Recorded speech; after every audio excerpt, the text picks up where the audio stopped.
Hello dear students, आज के lecture में हम बात करने वाले हैं भाई नर्स्ड समीकरण की। ठीक है ना, बहुत ही इंपॉर्टेंट टॉपिक है आपके प्रतियोगी की परीक्षाओं में, तो यहां से क्वेश्चन बनेगा ही बनेगा।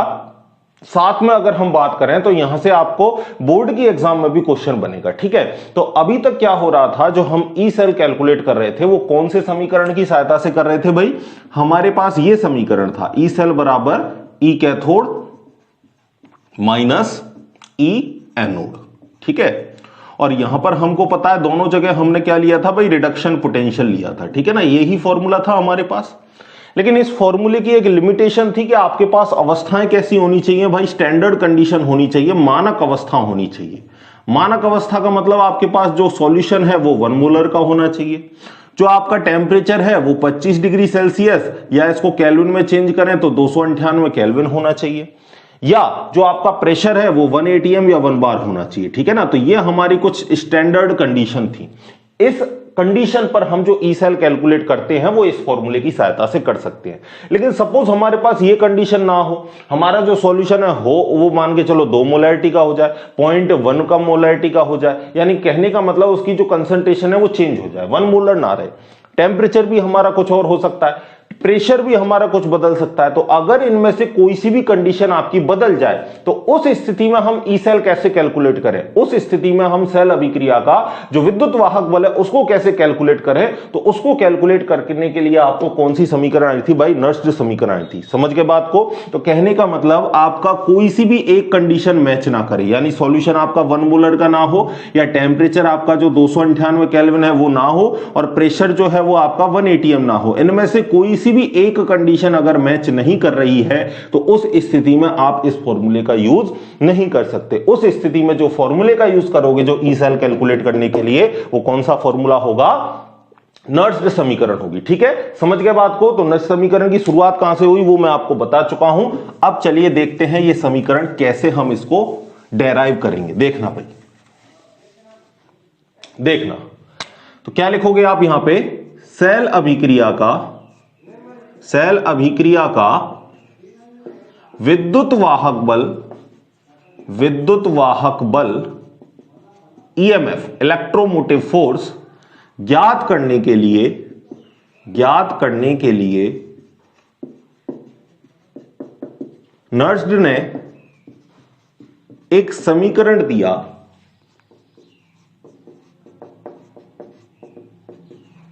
जो निम्न प्रकार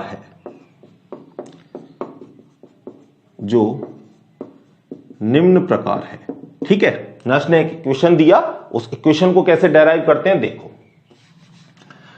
माना कि किसी उत्क्रमणीय सेल में, किसी उत्क्रमणीय गैल्वेनिक सेल में या उत्क्रमणीय सेल में निम्न अभिक्रिया होती है। एक जनरल रिएक्शन ले ली हमने। कौन सी रिएक्शन है देखो, AA प्लस BB आपका कंबाइन होके प्रोडक्ट बना रहा है CC और DD। यहां पर आपको पता है A, B, C और D इसके क्या है भाई? स्टोइकोमेट्रिक कोफिशिएंट है, स्टोइकोमेट्रिक गुणांक है। ठीक है ना, तो यहां पर अब हम क्या अप्लाई करेंगे? थोड़ी सी थर्मोडायनामिक्स भी आपकी यहां पर इंक्लूड होगी आगे जाके। अब यहां पर अप्लाई करेंगे हम द्रव्यानुपाती क्रिया नियम। क्या अप्लाई करेंगे? द्रव्यानुपाती क्रिया नियम, जो आप क्लास 11th में पढ़ चुके हो।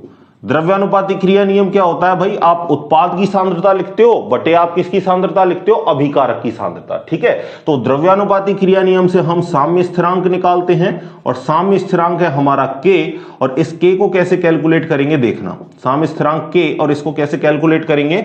उत्पाद की सांद्रता बटे अभिकारक की सांद्रता। और जो आपके जो ये मोल्स है, या मैं कहूं जो स्टोइकोमेट्रिक गुणांक है, वो कहां चले जाएंगे? पावर की फॉर्म में चले जाएंगे। तो कैसे लिखेंगे देखो, उत्पाद कौन है? क्या बताया मैंने? K को कैसे लिखोगे? उत्पाद की सांद्रता बटे अभिकारक की सांद्रता। तो उत्पाद कौन है यहां पर? C, और सांद्रता को किससे दिखाते हैं? स्क्वायर ब्रैकेट से। ठीक है ना, इसको सक्रियता भी बोल देते हैं, सक्रियता या सक्रिय सांद्रता, ऐसे भी इसको डिनोटेट कर देते हैं, जिसको स्क्वायर ब्रैकेट से दिखाते हैं। ठीक है, और आपका D हो गया ये प्रोडक्ट C और D। C के कितने मोल है? C, और D के कितने मोल है? D। तो मोल्स आपके गए पावर की फॉर्म में ऊपर। इसी तरीके से बटे में रिएक्टेंट, तो A है और कौन है? B है। अब A के मोल्स कितने हैं? A, और B के मोल्स कितने हैं? B।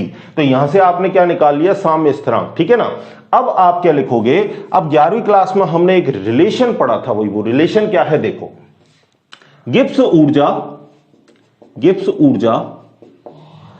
व साम्य स्थिरांक में निम्न ऊष्मागतिक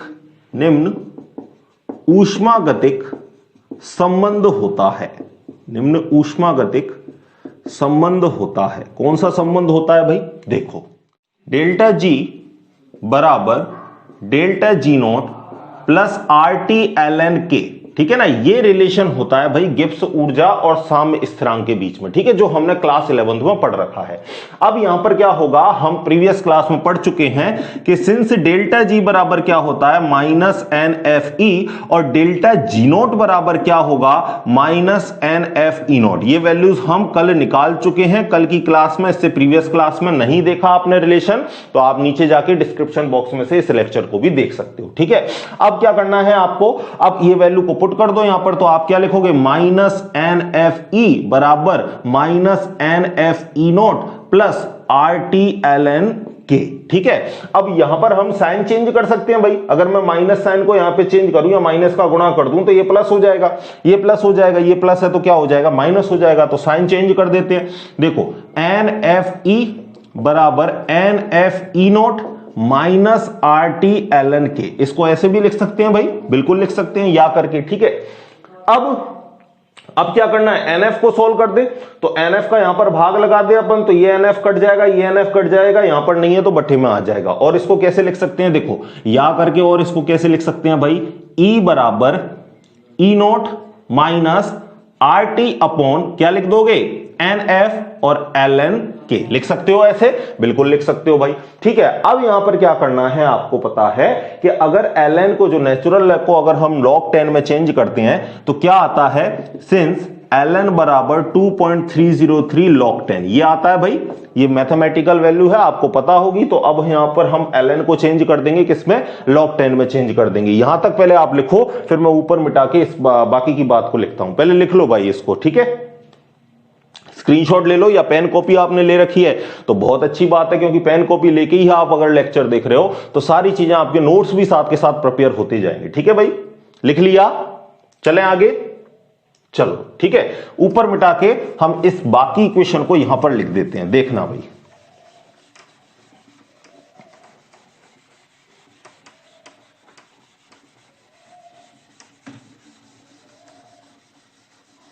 देखो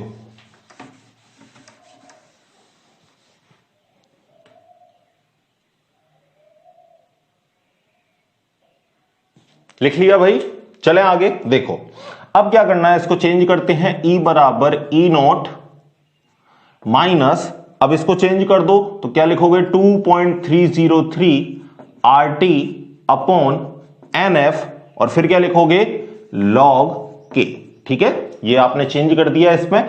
अब ये जो इक्वेशन आई है आपके पास, इसी इक्वेशन को क्या बोलते हैं भाई, नर्स्ड समीकरण। क्या बोलते हैं इस इक्वेशन को, नर्स्ड समीकरण। और आप लिख सकते हो, अभी अभी आपने देखा था, आपने साम्य स्थिरांक K का मान निकाला था ना अभी, क्या लिखा था आपने, K का मान मैं यहां लिख देता हूं आपको दोबारा से। K का मान आपने क्या लिखा था, C की सांद्रता C है, D की सांद्रता D है और अपॉन में A की सांद्रता A है और B की सांद्रता B है। तो इस वैल्यू को उठा के आप यहां पे रख दो, फिर इसके बाद हम फाइनल इक्वेशन का ब्रैकेट लगा देंगे, ठीक है। तो ये वैल्यू को उठा के भी हम यहां लिख देते हैं, तो क्या लिखेंगे, E बराबर E note minus 2.303 RT upon NF और फिर क्या लिखेंगे log C की पावर क्या लिख दो C, D की पावर क्या लिख दो D अपॉन A की पावर क्या लिख दो आप A और B की पावर आप क्या लिख दो B। और ये जो समीकरण आपको प्राप्त हुआ है, इस समीकरण को ही हम क्या बोलते हैं भाई, नर्स्ड समीकरण। तो यहां लिखोगे यही नर्स्ड समीकरण है,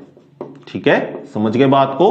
तो ये इक्वेशन आपको बहुत हेल्पफुल है, काफी सारे न्यूमेरिकल इसके ऊपर बेस्ड आते हैं, सीधे सीधे आप उसको सॉल्व कर सकते हो।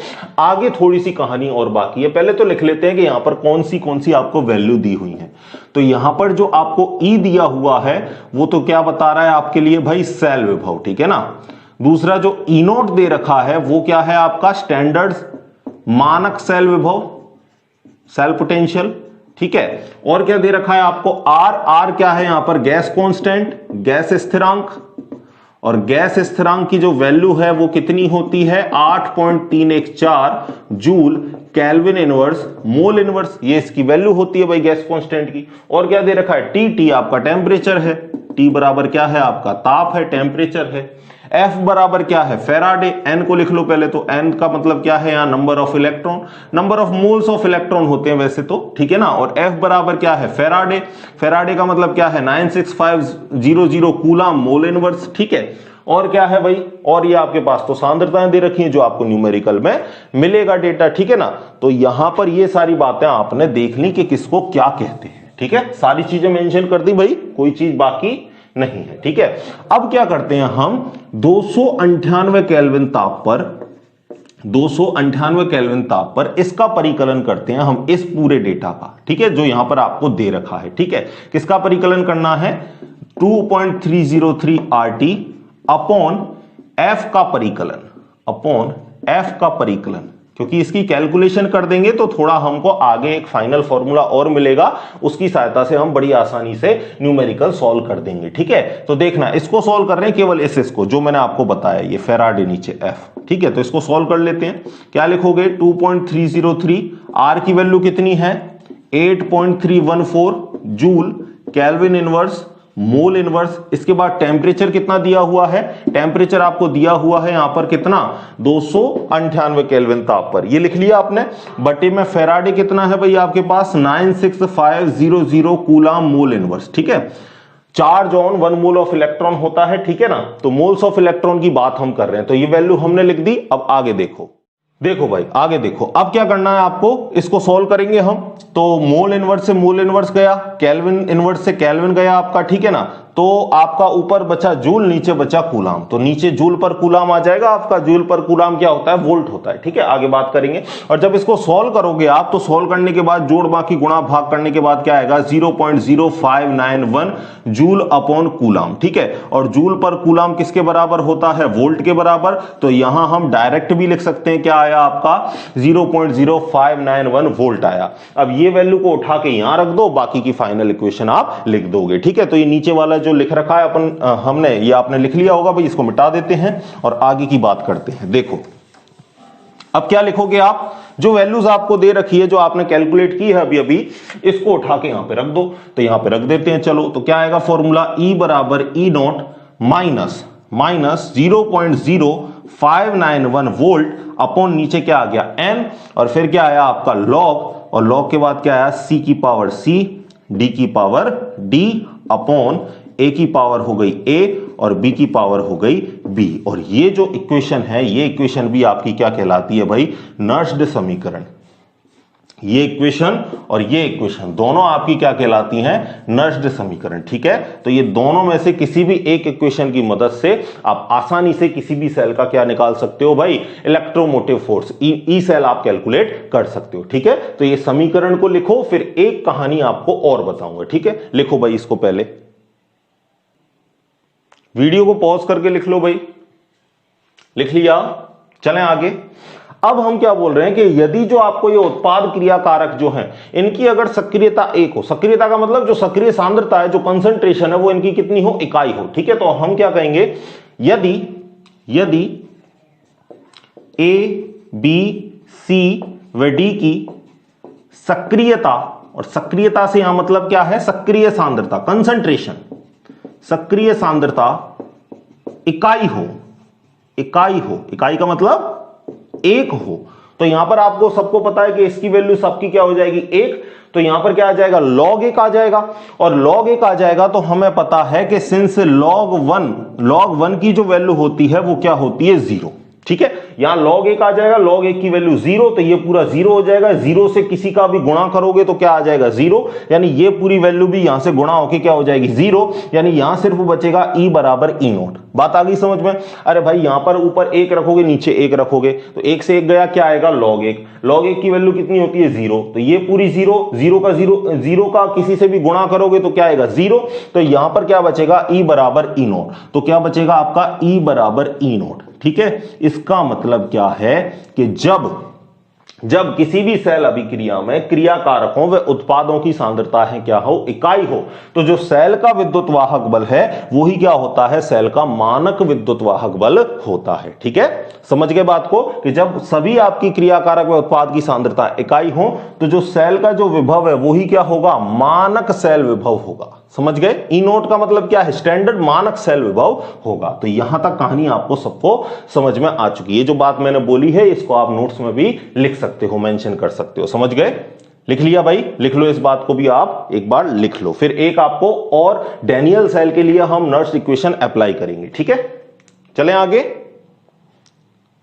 चलो भाई, अब हम देखते हैं कि नर्स जो समीकरण है उसके लिए सीधा सीधा एग्जाम में आपको क्वेश्चन देता है 1 नंबर का कि डैनियल सेल हेतु नर्स्ड समीकरण लिखिए, या डैनियल सेल हेतु नर्स्ड समीकरण का गणितीय व्युत्पन्न लिखिए। ठीक है, गणितीय समीकरण आपसे पूछ लेता है तो उसके लिए भी हम देख लेते हैं। देखो भाई, देखना, तो अगली जो हमारी हेडिंग है वो क्या है, नर्स्ड समीकरण के लिए उपयोग या अनुप्रयोग आप लिख दो, ये ज्यादा बेटर रहेगा। अगली हेडिंग नर्स्ड समीकरण के अनुप्रयोग। ठीक है, या हम इसमें एक हेडिंग और लगा सकते हैं, क्या लिख सकते हैं, डैनियल सेल हेतु, इस नाम से आपको पूछा जाता है, डैनियल सेल हेतु नर्स्ड समीकरण। ठीक है, ये कई बार एग्जाम में आ चुका है, 1 नंबर का सीधा सीधा। ठीक है, देखना भाई, तो पहले डैनियल सेल की सेल अभिक्रिया देख लेते हैं। डैनियल सेल में आपको पता है हमने 2 इलेक्ट्रोड लिए थे, एक तो जिंक लिया था और जिंक का इलेक्ट्रोड लिया था, और क्या लिया था, कॉपर लिया था, और क्या लिया था, CuSO4 का सॉल्यूशन लिया था। ठीक है ना, जैसे जिंक और ZnSO4 का सॉल्यूशन, उसी तरह Cu और CuSO4 का सॉल्यूशन लिया था। तो वहां पर आपको पता है जिंक का तो क्या हो रहा था भाई, ऑक्सीडेशन हो रहा था, और कॉपर का क्या हो रहा था, रिडक्शन हो रहा था। ये बात हमको वहां पर पता है। तो यहां पर अगर हम सेल अभिक्रिया लिखें तो सेल अभिक्रिया क्या लिखोगे आप, देखो सेल अभिक्रिया क्या लिखोगे, Zn सॉलिड प्लस कॉपर 2+, और ये किस मीडियम में है, एक्वस मीडियम में है। तो यहां पर क्या होगा, Zn2+ बनेगा। ठीक है, और कॉपर यहां पर आपका रिड्यूस हो जाएगा। यही सेल अभिक्रिया है आपकी। अब इस सेल अभिक्रिया के लिए आपको क्या अप्लाई करनी है भाई, नर्स्ड समीकरण अप्लाई करनी है। तो यहां पहले तो मुझे n का मान बता दो, कितने मोल्स ऑफ इलेक्ट्रॉन का ट्रांसफर हो रहा होगा। सीधी सी बात है, Zn ने 2 इलेक्ट्रॉन दिए होंगे तभी तो Zn2+ बना होगा, और कॉपर ने 2 इलेक्ट्रॉन ग्रहण किए होंगे तभी तो ये न्यूट्रल बना होगा। ठीक है, तो यहां पर हम कह सकते हैं कि यहां पर जो n का मान आएगा वो कितना निकल के आएगा, 2 निकल के आएगा। ठीक है भाई, तो यहां पर अब हम लिखते हैं डैनियल सेल पर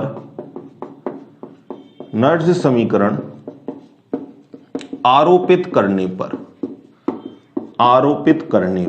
ठीक है। तो नर्स्ड समीकरण क्या है भाई, अब याद हो जानी चाहिए, E बराबर E नॉट माइनस क्या लिखोगे, 2.303 वाली लिख दो, या डायरेक्ट जो हमने फाइनल करके 0.0591 लिखा था ना उसी को लिख दो, क्योंकि इसमें क्या है फिर उसको लिखते हो तो बाद में बहुत कैलकुलेशन करनी पड़ेगी। 0.0591 वोल्ट, और नीचे क्या था N, और N की वैल्यू कितनी दे रखी है, 2। ठीक है, और यहां पर क्या लिखोगे, फिर यहां पर क्या लिखोगे, लॉग, और लॉग के बाद क्या लिखोगे, उत्पाद क्या है आपका Zn2+। ठीक है, अब एक चीज और याद करनी है आपको कि अगर आपको सॉलिड दे रखा हो या आपको प्योर लिक्विड दे रखा हो तो उसकी कंसंट्रेशन चेंज नहीं होती। ठीक है ना, पानी है, पानी प्योर है तो उसकी कंसंट्रेशन क्या चेंज होगी। ठीक है ना, इसी तरीके से सॉलिड की भी कंसंट्रेशन आपकी चेंज नहीं होती है। तो उनकी कंसंट्रेशन के लिए हम क्या मानते हैं, 1 मानते हैं। तो आप यहां पर सीधा सीधा क्या लिखोगे, सीधा सीधा यहां पर क्या लिखोगे कि शुद्ध द्रव व ठोस की सक्रियता या सांद्रता भी आप लिख सकते हो, सक्रियता या ब्रैकेट में लिख लो सक्रिय सांद्रता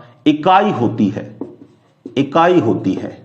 ठीक है, तो यहां पर आपको पता है कि कॉपर सॉलिड आ गया तो इसको लिखना नहीं है, इसकी वैल्यू तो कितनी हो चुकी है, 1। इसी तरह यहां पर जिंक सॉलिड है, इसको भी लिखना नहीं है, इसकी वैल्यू कितनी हो चुकी है, 1। तो उत्पाद बटे अभिकारक, उत्पाद में क्या बता, Zn2+ एक्वस बचा, और अभिकारक में क्या बचा भाई, Cu2+ एक्वस बचा। ठीक है, समझ गए बात को, क्योंकि सॉलिड वालों की वैल्यू 1 होती है तो 1 का गुणा करोगे तो यही चीजें आएंगी।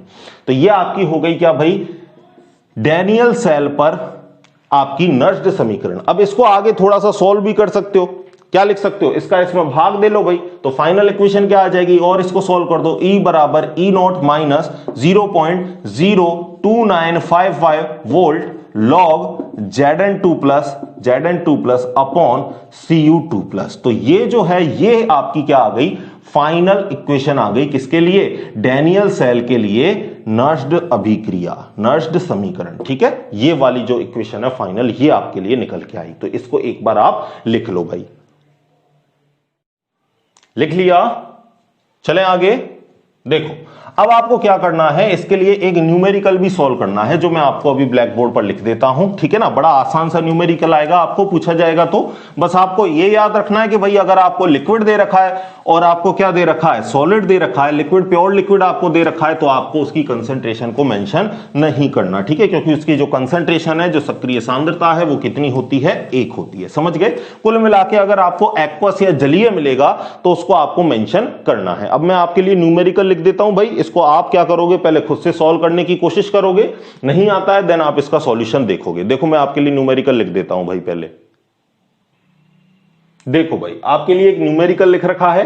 न्यूमेरिकल देखना पहले, क्या लिख रखा है कि यदि कॉपर इलेक्ट्रोड का मानक इलेक्ट्रोड विभव कितना है, प्लस के 0.34 वोल्ट मानक बोल रखा है, ई नॉट दे रखा है आपको। ठीक है, तो 0.1 मोलर कॉपर आयन युक्त विलयन के कॉपर इलेक्ट्रोड का विभव ज्ञात कीजिए। यानी अर्ध सेल दे रखा है आपको, एक ही इलेक्ट्रोड की बात कर रहा है भाई, ठीक है ना, एक ही कॉपर की बात कर रहा है, तो अर्ध सेल अभिक्रिया में आपके लिए बात कर रहा है कि जो कॉपर इलेक्ट्रोड है उसका विभव ज्ञात कीजिए। यानी कॉपर इलेक्ट्रोड का जो ईएमएफ है वो आपको कैलकुलेट करना है। ठीक है ना, समझ गए बात को। अब देखो, अब यहां पर आप क्या लिखोगे, सबसे पहले सेल अभिक्रिया लिखोगे भाई, ठीक है ना, इसी से तो हमें किसका मान मिलेगा, एन का मान मिलेगा, और एन का मान हमारे को चाहिए किसके लिए, नर्स समीकरण के लिए। तो सबसे पहले हम सेल अभिक्रिया देख लेते हैं, अर्ध सेल अभिक्रिया।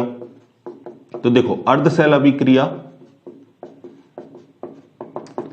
कॉपर 2 प्लस जो एक्वस होगा कितने इलेक्ट्रॉन लेगा, 2 इलेक्ट्रॉन लेगा, और किस में बदलेगा, कॉपर सॉलिड में बदलेगा। यही रिएक्शन होगी भाई। अब इस इक्वेशन की सहायता से हमें पता चल गया कि जो एन का मान है वो कितना निकल के आया हमारे लिए, 2 निकल के लिए आया। अब हम फॉर्मूला लिख देते हैं, ई बराबर क्या होता है, ई नॉट माइनस 0.0591 वोल्ट अपॉन में क्या लिखोगे, एन, और फिर क्या लिखते हो, लॉग, लॉग के ऊपर क्या लिखते हो, उत्पाद की सांद्रता, उत्पाद तो ऊपर क्या है, 1 है भाई क्योंकि सॉलिड है, ठीक है, बटे अभिकारक की सांद्रता, अभिकारक क्या है, CO2 प्लस है। ठीक है, अब आपको क्या करना है, एन का मान रखना है, ई नॉट का मान रखना है। तो सबसे पहले ई नॉट का मान देख लो, ई नॉट का मान कितना दे रखा है, मानक दे रखा है ना भाई, मानक इलेक्ट्रोड विभव, यानी आपको कितना दे रखा है, 0.34 वोल्ट दे रखा है, माइनस 0.0591 अपॉन एन का मान कितना है हमारे पास, 2 लॉग 1 अपॉन Cu2 प्लस की सांद्रता कितनी दे रखी है, देखो Cu2 प्लस की सांद्रता दे रखी है 0.1 मोल कॉपर आयन। कॉपर आयन का मतलब यहां पर जो आयन बनता है वो कौन सा बनता है, Cu2 प्लस आयन बनता है, जिसकी सांद्रता आपको कितनी दे रखी है, 0.1 मोलर दे रखी है। तो यहां पर लिखोगे 0.1 मोलर की आपको कंसंट्रेशन दे रखी है, यही डाटा है आपके पास। ठीक है, तो आप इसको लिखोगे तो क्या लिखोगे, 0.34 वोल्ट माइनस 0.02955 वोल्ट लिखते, ठीक है ना, अभी अभी भाग दिया था हमने 2 का। फिर आपको पता है पॉइंट का 1 0 ऊपर लिखोगे, ऊपर क्या आ जाएगा, log 10 आ जाएगा, log 10 आ जाएगा। और log 10 में आपको पता है क्वेश्चन में वैल्यू दे रखी है, log 10 की वैल्यू कितनी होती है, 1। तो यहां पर लिख दोगे, गुणा किससे कर दोगे, 1 से। यहां लिख दोगे सिंस log 10 इक्वल टू कितना होता है आपका 1। ठीक है, तो यहां से पॉइंट के बाद 2 0 ले रखी हैं, तो मैं 2 डिजिट ले रखी हैं, तो मैं भी पॉइंट के बाद कितनी ले लेता हूं, 2। तो यहां से 9 हटाना पड़ेगा, 9 5 से बड़ा है भाई, तो 5 से वैल्यू जब बड़ी होती है तो आप क्या कर देते हो, सामने वाली संख्या में 1 बढ़ा देते हो, तो यहां से ये वैल्यू निकल के आएगी। ठीक है, तो आपको जब इसमें से माइनस करोगे तो कितना आएगा, 0.31 वोल्ट आपका क्या आ जाएगा भाई, आंसर। ठीक है, समझ गए। तो यहां पर जो आपका सेल का जो ईएमएफ निकल के आया वो कितना निकल के आया, 0.31 वोल्ट। एक बार आप इसको लिख लो पूरे इक्वेशन को, समझ गए भाई। तो जब भी न्यूमेरिकल आए एक बात याद रखोगे, सॉलिड के लिए नहीं लिखना, प्योर लिक्विड के लिए आपको कोई वैल्यू नहीं लिखनी, उनकी कंसंट्रेशन कितनी होगी 1। तो ये यहां जो स्टेप आप लिखोगे उसमें थोड़ा सा आपको ध्यान रख के काम करना है, बाकी सारी चीजें सिंपल हैं, आसानी से आप इसका न्यूमेरिकल सॉल्व कर दोगे। ठीक है भाई, आगे बात सारी समझ में। ठीक है, तो नर्स्ड इक्वेशन आज का आपका पूरा हुआ। अब इस चैप्टर में आपका एंडिंग पार्ट चल रहा है, जो आएंगी आपकी बैटरियां, ठीक है ना, ड्राई सेल वगैरह, लेक्लांसी सेल, जो भी सेल है जितने भी, वो हम पढ़ने वाले हैं। तो बड़ा इंपॉर्टेंट पार्ट आने वाला है, एंड पार्ट है लेकिन इंपॉर्टेंट है, तो बस पढ़ते हुए चलिए। इसी तरीके से मिलते हैं नेक्स्ट वीडियो में, तब तक के लिए धन्यवाद।